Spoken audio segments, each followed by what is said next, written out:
was Arturo. Now, if you ever read anything about Toscanini, you would know that he was known to be an horribly mean tyrant. He screamed at musicians, he yelled, he berated people. Because at the time he lived, it was expected that that's what a conductor would do. Thank heaven, those days are long gone, and that doesn't exist anymore. But what most people don't understand is most of the musicians understood that was just what happened back then. But they also considered him to be the greatest musician they'd ever met. He was born in Italy. He spoke very little English, very broken English. His nickname amongst all his musicians was the Old Man. The Old Man was known to know every piece of music he ever played, conducted by night. I don't mean generally, I mean by night, every night. And there's a wonderful old story that he conducted an opera. You know how long operas are. He conducted an opera at Lincoln Center in New York City. It was the premiere, only done once. 20 years later, they revived the opera, and they brought the Old Man back to conduct it again. Had not touched it for 20 years. He's going along in the rehearsal, and he stopped and he said, "Measure 400. Bassoon. A flat." At this point, he was pretty old. And the bassoons looked at each other and said, "What do we do?" And they looked and said, "Maestro, it is an A natural." He said, "No, A flat." And the trombone said, "Maestro, we have it too. It's an A natural." And the cello said the same thing.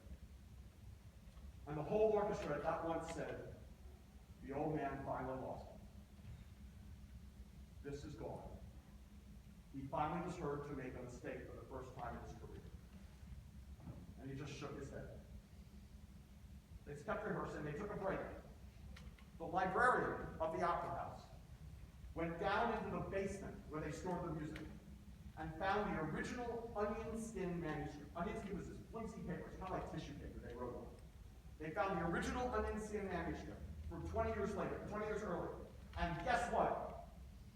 It was an A flat. He never made a mistake in public that anyone ever heard. His mind was a computer. And he played from the heart whenever it was possible. Well, towards the end of his life, he was given his own orchestra. It was made for him. And people left orchestras from around the world. They left service band. They left professional teaching careers. They left solo careers to come back and play for the Old Man one more time. Because they didn't know how much longer he would live. So they gave up everything and moved to come back and play one more time for him. And one day, they were doing a run-through of a dress rehearsal for a concert. And they were about to run through this concert. It was music that they had played 1,000 times. He had conducted 1,000,000 times. Everybody knew it. There wasn't anything to worry about. And at that, just before the last run-through, the Old Man looked at his musicians just before they were about to start, and he said 3 words. "Not again." Better.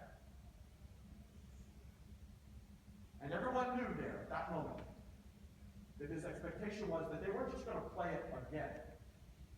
It had to be better.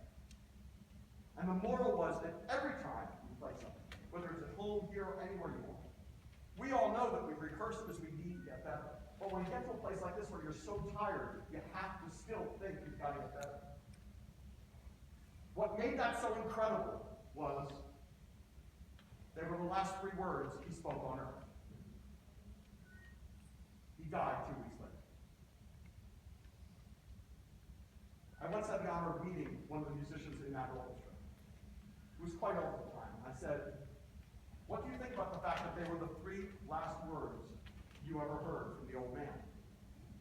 And he looked at me and said, "Peter, if you knew the Old Man, you'd know that there were no 3 better words that he could have left us with."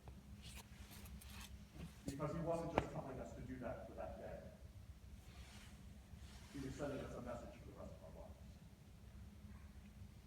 So So you have a choice. We're going to play these four pieces right now.